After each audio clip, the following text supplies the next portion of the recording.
இப்போ பிக் பாஸ்லாம் போயிட்டு வந்துட்டாரு. எப்படி ரெஸ்பான்ஸ் இருக்கு? சுத்தி இருக்கிறவங்க எல்லாம் என்ன சொல்றாங்க? எவ்வளவு சந்தோஷமா இருக்கு? எல்லாரும் சொல்றது என்னன்னா, நம்ம ஏரியால ஆலந்தூர்ல நம்ம ஏரியால இருந்து ஒரு உள்ள போயிட்டு இந்த மாதிரி ஃபேமஸ் ஆகி வந்திருக்காங்க. எல்லாருக்கும் சந்தோஷம். நான் வெளியில போகும்போதே இங்க இருந்து நான் ஒரு மார்க்கெட் போய் சேரணும்னாலே அங்க ஒரு 10 பேர் 20 பேருக்கு தான் பதில் சொல்லி ரொம்ப நல்லா பண்ணாரு, ரொம்ப நல்லா பண்ணாரு, விளையாடுறதெல்லாம் ரொம்ப அழகா விளையாடினாரு, கேட்டதா சொல்லுங்க, ஒரு நாள் வரும் நாங்க போட்டோ எடுத்துட்டு போனோம், இப்படிதான் சொல்றாங்க. வீட்டுக்கும் வந்தவங்க வந்த மாதிரியே தான் இருக்கு. சூப்பர், நல்லா சந்தோஷமா இருக்கு, ரொம்ப சந்தோஷமா இருக்கு.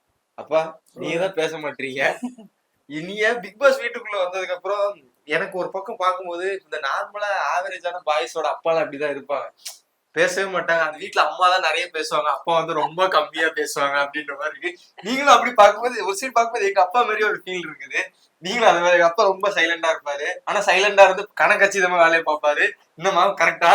Correct, super. எப்படி உங்க பையன் போயிருக்காரு பிக் பாஸ்குள்ள போயிட்டு வந்ததுக்கு அப்புறம் எவ்வளவு சந்தோஷமா இருப்பாங்க? ரொம்ப என் கூட இருக்கிற ஃப்ரெண்ட்ஸ் சர்க்கிள் எல்லாருமே வந்து என்ன பாத்தீங்கன்னா ரவின்னு கூப்பிடுறது இல்லை, யாருமே ஜெஃப்ரி அப்பா ஜெஃப்ரி அப்பான்னு தான் கூப்பிடுறாங்க எந்த சரௌண்டிங். அப்படியே நடந்து வந்தாலே ஜெஃப்ரி அவங்க அப்பா நடந்து போறாரா, அங்க உட்காருங்க வண்டியில உங்க டிராப் பண்றேன் நல்லது. ஓகே, ஜெஃப்ரின்ற பேரை வச்சு பைக்ல டிராப் பண்ணிட்டு சூப்பர்.